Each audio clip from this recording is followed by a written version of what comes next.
அப்போ ஜோதிடர்களுக்கும் நல்ல நேரம் கெட்ட நேரம் இருக்கு. எல்லாருக்கும் இருக்கு. என்ன ஜோதிடருக்கு மட்டும் என்ன? அப்படி உங்களுக்கு எதுவும் நடந்த அனுபவம் அதான் நிறைய இருக்கு. 1 2 இருக்கா என்ன? நீங்கள் 1 ஏதாவது சொல்லுங்க. நிறைய சொல்ல முடியும்.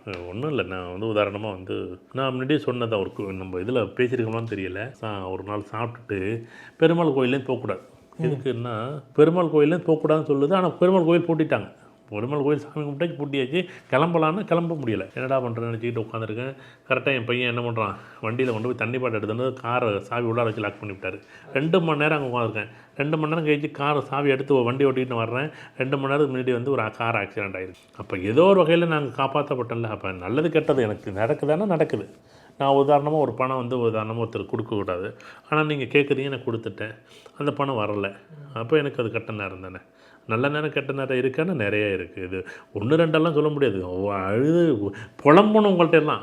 ஏன்னா நாங்கள் எவ்வளோ சந்தோஷமாக ஒரு செயல் செய்கிறோம் அப்படின்னா யாரோ ஒருத்தரோட வாழ்க்கை மாறிடும் அப்படிங்கிறதுக்கு தான். என்னென்னா நாங்களும் அதில் வந்து 60 70% 80% நாங்களும் அது ஒரு விழிப்பு நிலைக்கு வர்றோம்.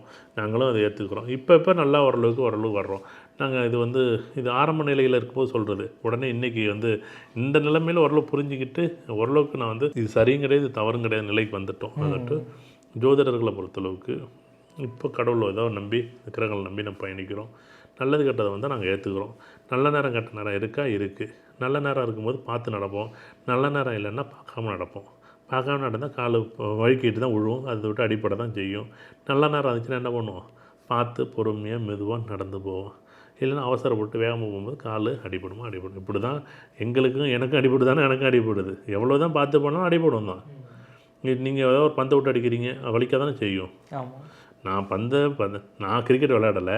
நான் பத்திரமா கிரவுண்டில் விளையாண்டுக்கிட்டு இருக்கேன், ஓடிட்டுருக்கேன். நீங்கள் கிரிக்கெட் அடிக்கும்போது காலில் வந்து அடிச்சு போச்சு. அதுக்கு என்ன பண்ணுறது? அதுவும் ஒரு சில நேரங்களில் நடக்க தான் செய்யும். அதுவும் ஏற்றுக்கிட்டு தான் போகணும். அதுக்காக நல்ல நேரம் வந்தால் தான் நான் வெளில போவேன், கெட்ட நேரம் இருக்குது நான் வெளில போக மாட்டேன்னு சொல்ல முடியாது. நல்லதும் கெட்டதும் வாழ்க்கை இருக்க தான் செய்யும். ஜோதிடத்துலேயும் இருக்கும். பார்த்துக்கணும், பயன்.